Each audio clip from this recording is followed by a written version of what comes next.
통찰의 시대 챕터 1-7 문학에서의 내면의 의미 탐구. 지그문트 프로이트가 꿈의 해석을 출간한 바로 그 해에 아르투어 슈니틀러는 오스트리아 문학에 내면의 독백을 도입해 마음의 현대적 관점에 그 나름으로 기여했다. 이 문학적 장치를 써서 그는 허구적 인물을 통해 개인의 마음속에서 자연스럽게 펼쳐지는 생각과 환상을 재현할 수 있었다. 슈니틀러는 기존의 서사 형식을 배제하고 대신에 독자가 등장인물의 마음을 직접 접할 수 있도록 했다. 프로이트가 자유현상 기법을 통해 환자의 마음에 접근하고자 한 것과 흡사한 방식이었다. 등장인물들에게 각자의 목소리를 제공함으로써 슈니틀러는 독자가 등장인물의 동기에 관해 나름의 결론을 내릴 수 있도록 했다. 슈니틀러는 1900년에 발표한 중편소설 구스틀 소위에서 내적 독백 기법을 처음 썼다. 구스틀은 자기중심적인 젊은 귀족이자 오스트리아 헝가리 군대의 그다지 명석하다고 할 수 없는 장교다. 그는 다음날 아침 결투를 벌일 예정이고 그 자리에서 죽을 가능성도 있다. 그런데 그날 밤 음악회에 갔다가 제빵사인 노인과 사소한 말다툼을 벌이게 된다. 제빵사에게 모욕을 당한 그는 그 사실이 알려졌을 때 자신이 어떤 운명에 처할지를 두려워하며 자기 삶에서 이런 관계들이 어떤 의미가 있는지를 곱씹어보는 중이다. 그가 떠받드는 군법이 민간인과의 결투를 금지하고 있기에 제빵사와 결투를 할 수는 없다. 구스틀은 장교로서의 명예가 더럽혀지는 꼴을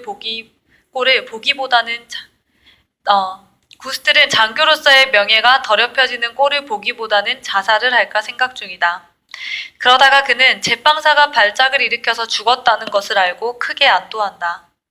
슈니틀러는 소설 전체에서 한마디도 하지 않는다.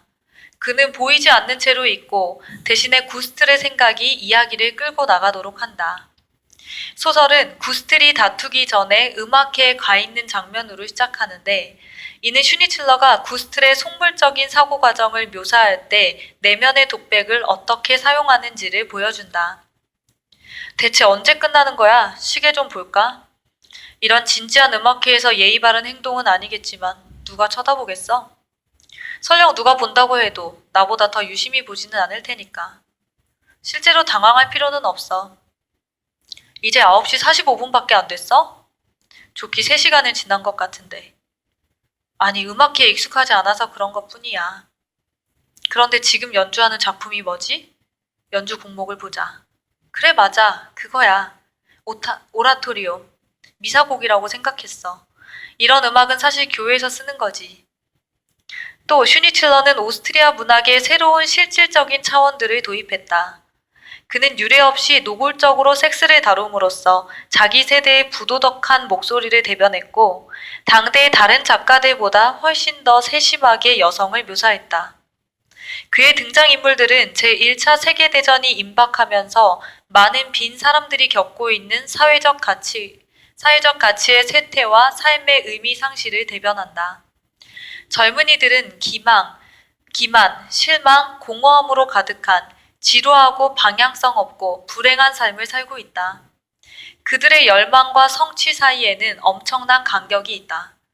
그의 젊은이들은 사랑을 추구하지만 얻지 못한다. 그들은 친밀한 부부관계를 열망하지만 이룰 수 없다.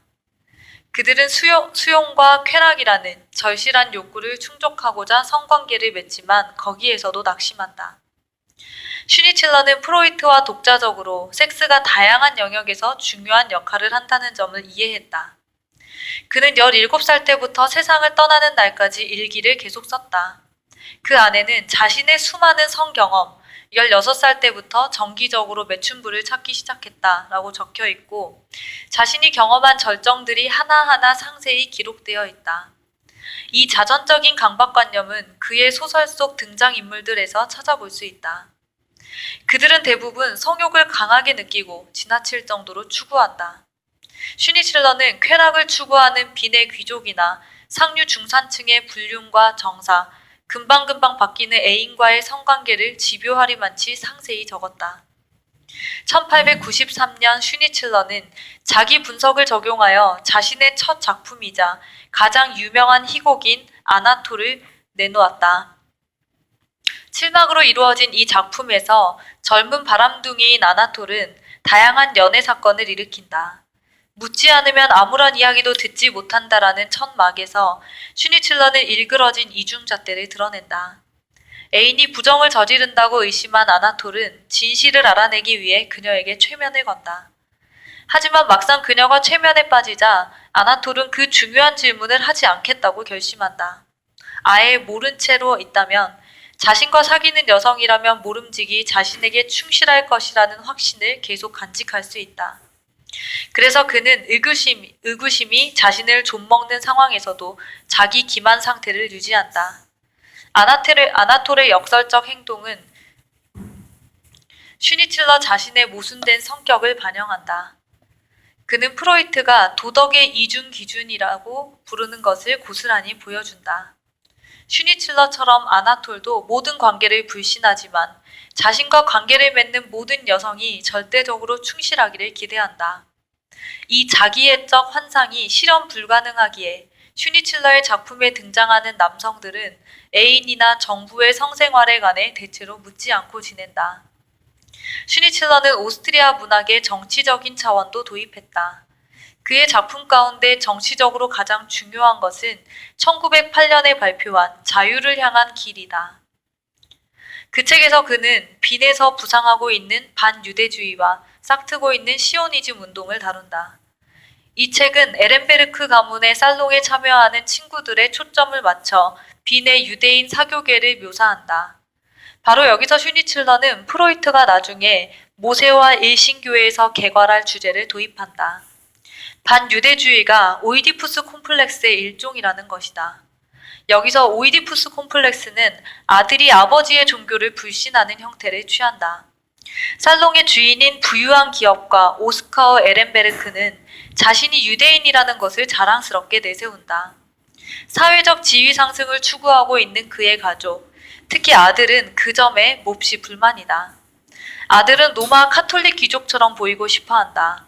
에렌베르크 살롱에 모이는 이들은 빈에서 반유대주의가 점점 확산되고 있다는 사실에 몹시 불안해한다.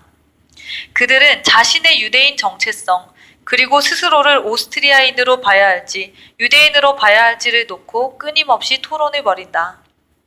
또 막 출현하고 있는 시오니즘 세력에 참여하라는 요청과 팔레스타인에서 살 가능성에 감정적으로 혹하고 귀를 기울인다. 자유를 향한 길의 핵심 주제는 자유를 향한 길은 많지만 각각의 길을 막고 있는 이들이 있다는 것이다. 에렌베르크 살롱 참석자들은 각자 특정한 경로를 통해 자유를 향해 탈출하려고 시도하지만 다른 참석자의 방해 때문에 목표를 이루지 못한다. 진퇴양난에 빠진 젊은 세대는 늙은 세대를 환멸에 빠뜨린 정치 대신 예술을 대안으로 선택한다. 예술이 자유를 얻을 수 있는 유일한 길이라는 슈니칠러의 암묵적인 메시지는 아마도 빈 문화를 냉소적으로 비판하는 듯하다. 어쨌거나 세기 말에 빈에서 일상적인 것이 된 탈출은 현실로부터 자기 마음속 극장으로의 탈출이었다. 읽으면 되죠? 슈니칠러는 원래 소설가가 아니라 의사였다. 그는 1862년 빈의 유대인 부모 밑에서 태어났다. 아버지 요한 슈니칠러는 유명한 이비인후과 전문의이자 빈 대학교 교수였다. 슈니칠러는 1879년 빈 의대에 입학하여 1885년 졸업했다. 로키탄스키는 그 직전에 퇴임했지만 그의 사고방식은 슈니칠러에게 영향을 주었다. 슈니칠러는 로키탄스키의 동료인 에밀 주커칸들에게 배웠다. 슈니칠러와 지그문트 프로이트가 의대를 다니던 시기는 서로 겹친다. 프로이트처럼 슈니칠러도 일찍이 정신과 의사인 테오도어 마이네르트와 리하르트 폰 크라프트 에빙에게 영향을 받았다. 더 뒤에 그는 심리학에 매료되어서 프로이트처럼 히스테리와 신경쇠약증에 관심을 가졌다. 1903년 41살이었던 슈니칠러는 유대인 집안 출신의 21살 여배우 올가 구스만과 혼인했다. 3년 동안 연애를 하고 아들을 하나 낳은 지 1년 뒤의 일이었다. 1910년에 둘 사이에 둘째 릴리가 태어났고 둘은 1921년에 이혼했다. 1927년 릴리는 20살 20년 연상인 남자와 혼례를 올렸다. 불행했던 결혼 생활은 1928년 릴리가 자살하면서 끝을 맺었다. 딸의 죽음에 슈니칠러는 엄청난 충격을 받았고 결코 회복되지 못했다. 그는 3년 뒤 뇌출혈로 세상을 떠났다. 슈니칠러는 꿈과 최면에 관심이 많았다. 그는 저명한 프랑스 신경학자 장 마르탱 샤르코의 조수로 일했고 최면을 주제로 학위 논문을 썼다. 그리고 목소리를 내지 못하는 발성불능증 환자들을 최면으로 치료했다. 그 주제를 다룬 슈니칠러의 첫 논문, 기능적 발성불능증과 최면과 암시를 통한 치료에 관하여에는 요제프 브로이어와 프로이트가 논의한 주제들도 일부 담겨 있다. 프로이트는 슈니칠러의 논문을 높이 평가했고 1905년 정신분석 문헌의 고전인 도라의 살해 연구서에 그 논문을 인용했다. 아버지가 죽은 뒤 슈니칠러는 의학계를 떠나서 오로지 문학에 심취했다. 그는 짧은 형식의 문학에서 탁월한 실력을 보여 세계적인 유명 인사가 되었지만 장편 소설도 2편 썼다. 프로이트가 정신분석 운동의 지도자가 되고 클림트가 오스트리아 모더니즘 화가들의 지도자가 되었다면 슈니칠러는 아방가르드 문학 운동인 청년 빈파의 중심이 되었다. 의사였던 슈니칠러는 프로이트와 마찬가지로 임상살해 연구가 지닌 문학적 힘을 잘 알고 있었다. 그는 환자의 질병 역사를 기록할 때 의사는 이야기를 쓰고 있는 것이고 그 이야기는 환자 자신의 이야기와 의사의 해석 양쪽에 달려 있음을 깨달았다. 특히 살해 연구는 그 자체가 연극이다. 환자와 의사의 관계가 인물 청중 관계로 쉽게 전환되기 때문이다. 사실 슈니칠러는 여러 해 동안 주로 희곡을 썼다. 그는 연극 관객이 정신과 의사처럼 인간 행동만을 토대로 직접 결론을 이끌어낸다는 점을 깨달았다. 인간 행동을 면밀히 관찰하던 인물이었던 그는 자신의 다양하면서도 남다른 성경험과 주변 인물들의 성경험을 토대로 개인의 기쁨과 슬픔이 상당한 수준까지 본능적인 충동에 좌우된다는 것을 알아차렸다. 슈니칠러는 프로이트의 연구, 특히 꿈의 해석에 영향을 받았다. 그 점은 1925년에 쓴 꿈 이야기에서 뚜렷이 드러난다.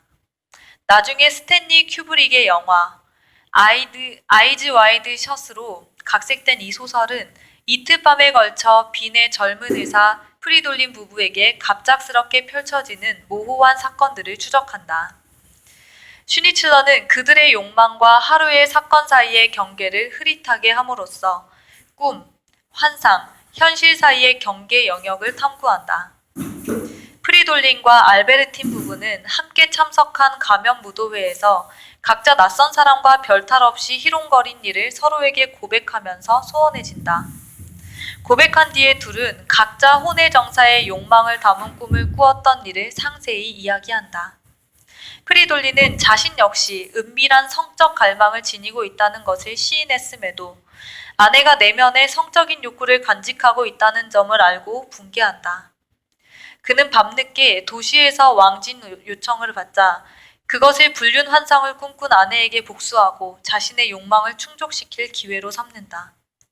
그는 밤이 깊어지면서 점점 더 꿈같고 초현실적인 양상을 띠는 성적인 불행한 사건, 여러 여성의 유혹에 응하지 못하는 상황에서부터 가면을 쓴 비밀 난교 파티에 이르기까지 휘말린다.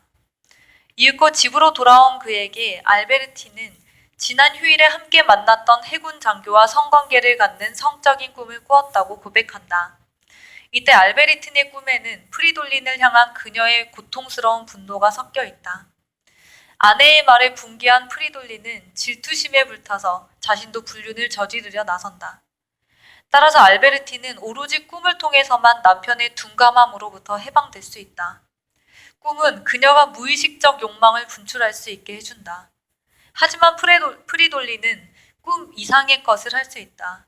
그는 자신의 환상을 실현할 수 있고 바깥 세계에서 자신의 꿈을 실행해 보일 수 있다.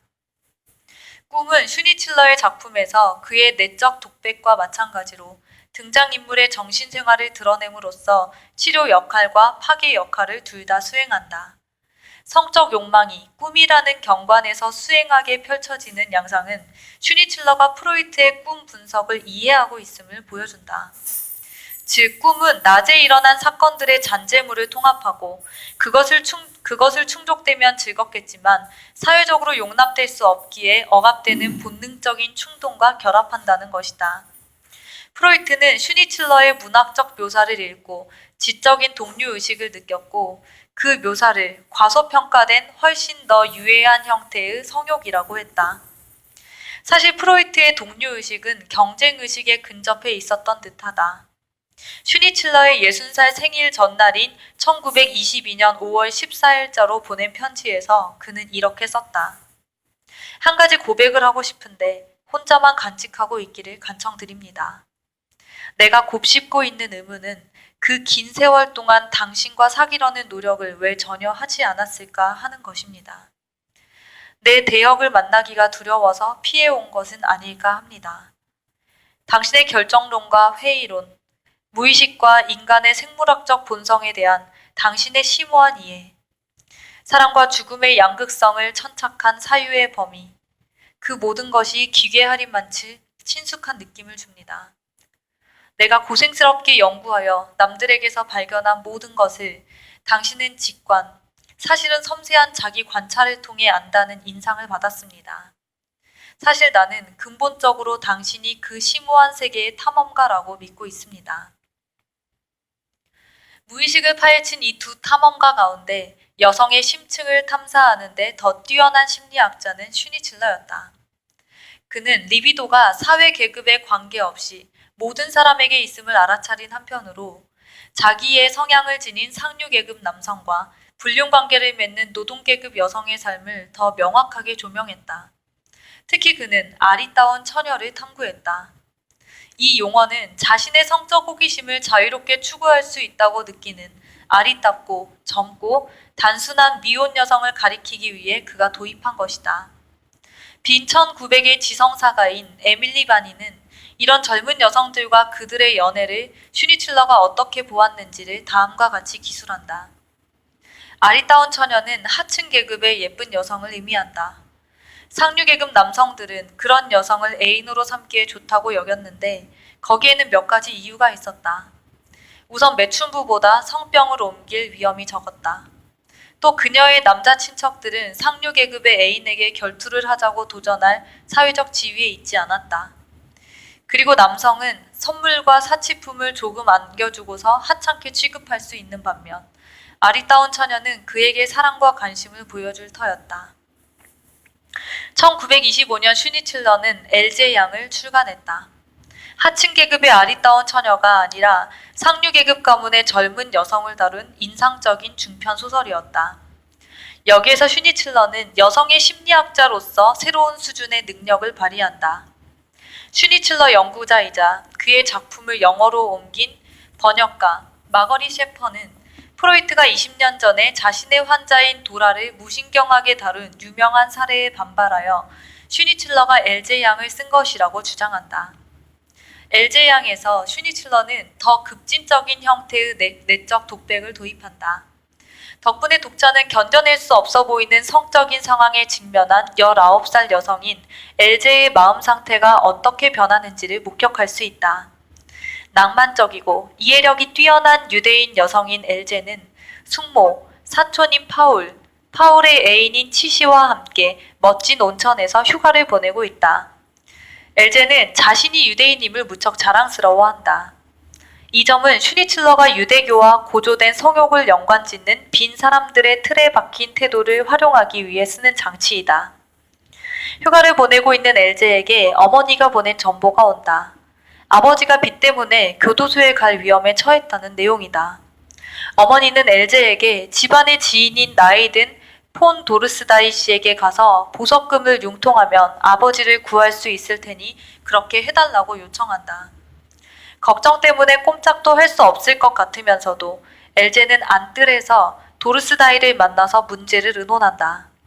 도르스다이는 호색적인 반응을 보인다. 처음에 노골적으로 성적인 제안을 했다가 엘제가 경악하는 반응을 보이자 구슬린다. 남모르게 자기 앞에서 15분 동안 완전히 벌거벗고 서 있어주면 돈을 주겠다고 했다. 엘제는 그 제안에 혐오감을 드러내며 거부했다. 그 뒤에 이어지는 내적 독백을 통해 슈니칠러는 한정된 대안들을 놓고 심각하게 갈등하는 엘제의 생각을 보여준다. 자기 내면의 무대에 선 배우처럼 엘제는 갑작스럽게 자신을 덫에 가둔 두 남성과 맞선다. 아니, 난 나 자신을 팔지 않겠어. 결코. 절대로 나 자신을 팔지 않을 거야. 나를 내놓겠어. 그래. 적절한 남자를 찾는다면 나 자신을 내놓을 거야. 하지만 나를 팔지는 않겠어. 음탕한 여자는 될지언정 창녀가 되지는 않을 거야. 폰 도르스다이 씨, 당신 헛짚었어. 아빠도 마찬가지야. 그래, 오산했지. 아빠는 이렇게 되리라는 것을 예상했을 거야. 어쨌거나 사람들이 어떻게 하리라는 것을 알아. 아빠는 폰 도르스다이를 알아. 그가 아무 대가 없이 돈을 내주지 않으리라고 짐작하셨을 게 분명해. 그렇지 않았다면 전신을 보내거나 직접 여기로 오셨겠지. 하지만 이 편이 더 쉽고 편하겠지요. 아빠, 이렇게 예쁜 딸을 두고 있는데 감옥에 들어갈 필요가 뭐가 있겠어요. 그리고 엄마는 늘 그렇듯이 어리석게도 아빠가 말하는 대로 편지를 썼을 거고. 엘제가 아버지의 도박 열정을 이해하려고 애쓸 때 그녀의 감정은 크게 오락가락한다. 그 열정 앞에서 그녀는 남근 숭배 경계 속에서 거래되고 내기에 거는 상품과 다름없어진다. 아버지의 행동을 지배하는 법칙들을 반항적으로 거부하면서 엘제는 자기 의지와 몸의 통제권을 자신이 쥐려고 시도한다. 하지만 결국 그녀는 지배적인 가부장적 질서에 굴복한다. 아빠가 줄무늬 죄수복을 입고 우리를 맞이하네. 화난 표정이 아니라 그저 슬퍼 보여. 이렇게 생각하실 거야. 엘제야, 그때 네가 돈을 융통했더라면. 하지만 아무 말도 하지 않으실 거야. 나를 꾸짖을 생각을 아예 안 하실 거야. 마음씨가 고우시니까. 그저 무책임할 뿐이지. 그 편지도 깊이 생각하지 않고 보냈을 거야. 도르스다이가 그 상황을 이용하여 내게 그토록 추잡한 요구를 하리라는 것을 생각도 못하셨을 거야. 집안에 좋은 친구였으니까. 전에 아빠가 그에게 8천 굴덴을 빌려준 적도 있잖아. 그러니 그자가 그런 짓을 하리라고 어떻게 생각할 수 있었겠어? 아빠는 먼저 다른 방법을 시도했을 것이 분명해. 어쩔 수 없이 마지막 수단으로 엄마한테 편지를 쓰게 한 것이 아닐까? 이 친구 저 친구에게 부탁을 했을 것이 분명해. 모두 아빠를 외면했겠지. 이른바 친구들 모두가 말이야. 이제 도르스다이가 아빠의 마지막 희망, 유일한 희망이야. 그리고 돈을 구하지 못한다면 아빠는 자살할 거야. 하지만 자살한 것은 엘제다. 그렇게 헬리크 입산의 헬다 가블레르 및 아우구스트 스트린드베리의 윤리에 아가씨 같은 동시대의 등장인물과 같은 운명을 맞이한다. 이제 5만 굴덴을 요청하는 엄마의 두 번째 전보를 받은 뒤 엘제는 침대 옆 탁자에 다량의 진정제를 갖다 놓는다. 그녀는 옷을 다 벗고 외투만 걸친 뒤 도르스다이를 찾아간다. 그가 방에 없자 그녀는 아버지에게 필요한 액수가 더 늘어났다고 쪽지를 남긴다. 마침내 그녀는 사람들이 가득한 작은 음악회장에서 도르스다이를 발견한다. 그의 주의를 끌려고 애쓰던 중에 뜻하지 않게 외투가 벌어지면서 방에 있는 모든 사람이 그녀의 나체를 보게 된다. 음악이 중단된다. 엘제는 기절하고 파울과 치시가 그녀를 방으로 데려온다. 도르스다이는 극도로 흥분하여 떠난다. 아마도 엘제의 아버지에게 돈을 붙이기 위해서일 것이다. 잠시 방에 혼자 남겨진 틈을 타서 엘제는 미리 준비한 약물을 치사량이 넘게 삼킨다. 슈니칠러는 엘제를 통해 부모의 애정, 배신, 책임, 개인의 극심한 수치심을 놓고 고민하는 물정 모르는 젊은 여성을 지극히 공감의 시선으로 그려낸다. 결국 그녀는 남성 위주의 세계 질서, 그녀가 상상했던 낭만적인 삶과 맞지 않는 세계 질서에 희생된다. 오스트리아 문학 연구자인 예이츠는 슈니칠러가 여성들이 이해받을 필요가 있지만 그러지 못해왔음을 알아차렸다고 지적하면서 여성 평등권 선구자라고 찬사를 보낸다. 예이츠는 슈니칠러가 죽은 직후에 나온 클라라 블룸의 글을 인용한다. 슈니칠러는 사회, 직장, 사랑에서 여성이 평등권을 주장하는 것을 지극히 당연시했다. 그렇다고 해서 전반적으로 당연시하는 것은 아니다. 그렇기에 우리는 슈니칠러를 지난 시대의 대변자가 아니라 선구자로서 여전히 주의를 끌고 있는 집중 조명을 받고 있는 상태에서 싸움을 벌이고 있는 개념의 끈기 있는 선구자로서 보아야 할지 모른다.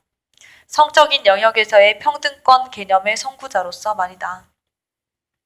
프로이트의 도라 사례 연구는 엘젤의 동정적인 시선으로 다룬 슈니칠러의 사례와 극적으로 대비된다. 본명이 이다 바우어인 도라는 집안의 친구인 나이 많고 부유하고 지배력을 발휘하는 남성에게 계속 성적 접근을 받아온 18살 여성이었다.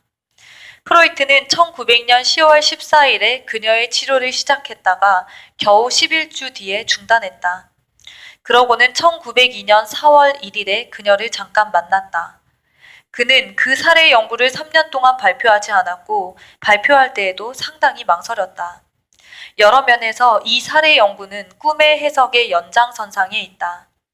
그것은 프로이트가 앞서 요제프 브로이어와 함께 발표했던 사례들과 분명히 전혀 딴판이다. 도라는 부유한 상인인 부친에게 이끌려서 프로이트에게 치료를 받으러 왔다. 그녀의 아버지는 혼인하기 전에 매독에 걸려서 프로이트에게 치료를 받은 적이 있었다. 도라는 우울증, 사회적 접촉 기피, 졸도, 호흡곤란, 발성불능증을 보였다. 바우어 집안이 사회적 성적으로 친구인 K 집안과 얽혀 있었기에 이 사례는 특히 복잡했다. 대단히 강박적인 여성인 도라의 어머니는 많은 시간을 집안 청소에 몰두했고 남편을 성적으로 거의 만족시켜주지 못하는 듯했다.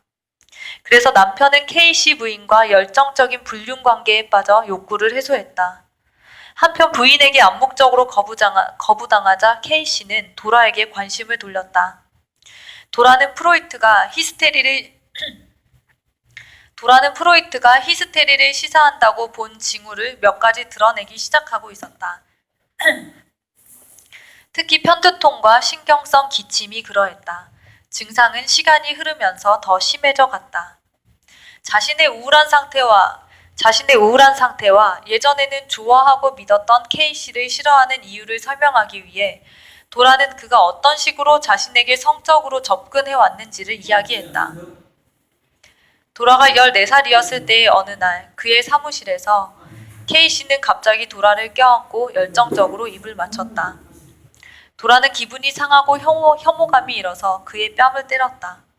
매력적인 16살이 되었을 때 도라는 K씨가 싫고 그가 역겹게 접근한다고 노골적으로 말하기 시작했다. 그는 도라의 비난이 말도 안 된다고 하면서 오히려 도라가 색전적인 책을 읽으면서 섹스만 생각한다고 주장하며 공격하고 나섰다. 도라의 아버지는 딸의 비난을 상상이라고 치부하면서 K씨 편을 들었다. 도라는 아버지가 K씨 부인과의 관계 때문에 자신의 말을 진지하게 받아들이지 않는다고 했다. K씨 부인은 도라의 부친이 K씨와 논쟁을 벌이지 않게 막았다. 이런 의미에서 도라는 아버지가 저지르는 불륜이 자신이 공범자로 이용되고 있다고 느꼈다. 도라의 정신분석에 착수한 프로이트는 그녀의 아버지가 말하는 이야기에 모순이 있음을 알아차렸고 판단을 유보하기로 결심했다. 아마 이때가 프로이트와 소녀의 관계에서 가장 공감이 이루어진 순간이었을 것이다. 하지만 관계가 발전하면서 상호 불신이 뚜렷해졌고 프로이트는 놀라우리만치 둔감한 태도를 보였다. 그는 K씨가 도라의 신뢰를 모독했다는 점을 인정하는 대신에 K씨가 키스를 했을 때 느낀 도라의 혐오감은 그녀의 진정한 감정이 역전된 것이라고 해석했다.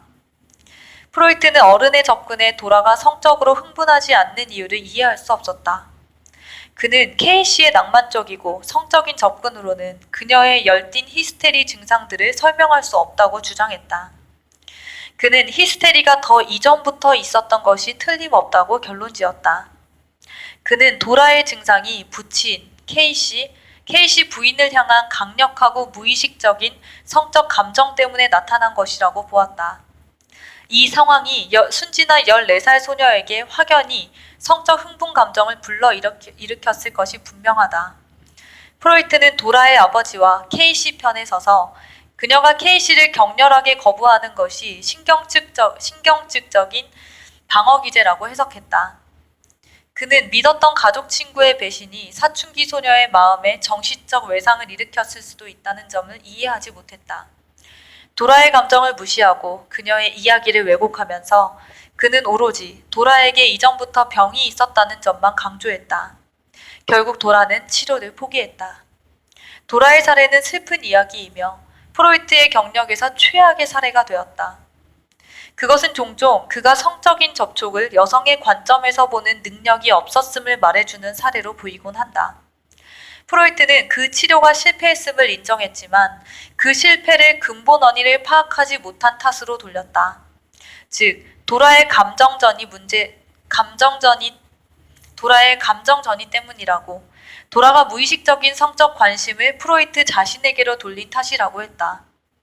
물론 프로이트가 실패한 데에는 더 깊은 그리고 더 모호한 원인이 있었다. 그는 도라의 존재 자체와 그녀의 성적인 관심에 대한 자신의 무의식적 반응, 자신의 역전이의 특성을 상세히 살펴보지 않았다. 자신이 열린 마음으로 환자들의 입장에 선다고 주장하고 있음에도 그는 몇몇 초기 사례에서 자신의 해석을 환자들에게 강요하는 경향을 보였고 도라에게도 바로 그러했다. 이르마의 주사 꿈으로 나타난 엠마 에크슈타인의 사례에서와 마찬가지로 프로이트는 도라의 고통에 공감하지 않았다. 대신 그는 유혹을 당한 도라를 비난했다. 지금까지 살펴보았듯이 프로이트는 여성의 성생활을 이해하지 않았다고 반복하여 인정했다. 그는 도라, 즉 희생자를 비난하고 그녀의 아버지와 의절한다. 이와 대조적으로 슈니칠러는 엘제의 불행한 운명이 그녀의 아버지, 어머니, 그리고 주변 세계의 다른 남성들 때문이라고 단호하게 비난한다. 사실 셰퍼가 말했듯이 슈니칠러는 놀라운 수준의 솔직함과 자기 성찰을 보여준다. 심한 방탕하였고 많은 도박빚을 진 자기 자신을 생각하면서 말이다. 이제 작가의 성격과 작품 사이의 모순이라는 전형적인 문제가 남는다. 슈니칠러의 일기 중 어느 한 장을 펼쳐서 그가 여성을 착취했다고 주장하거나 여성을 대하는 아나톨의 편협한 태도를 슈니칠러의 궁극적인 입장이라고 지적하기는 쉽다. 슈니칠러가 대체로 여성을 동정하기보다는 이기적으로 행동했으니 말이다. 하지만 슈니칠러의 작품으로 판단할 때 그가 감정적인 수준에서 여성을 이해했다는 점도 확실하다. 작가로서 그는 여성과 공감했으며 예민하고 상세한 성격 묘사를 통해 독자의 공감을 불러일으켰다. 사실 슈니칠러가 바람둥이로서 성공한 것도 여성을 깊이 이해한 데 힘입었을지 모른다. 슈니칠러의 작품에 등장하는 다양하고 다채로운 여성들은 세기말 빈의 여성성의 원형들과 유사점이 있다. 그의 여성들은 급진적이고 복잡하며 성적이다. 그들의 내면화한 목소리들은 억압된 욕망의 합창이 되어 그것들을 침묵시키려 애써온 사회 구성물에 맞서 한 세기 넘게 울려 퍼지고 있었다. 그것은 남성 지배적인 세계, 남성인 슈니칠러가 살던 세계, 하지만 작가로서의 슈니칠러가 맞섰던 세계를 헤쳐나가고 거기에서 살아남기 위해 애쓰는 여성들의 목소리이다.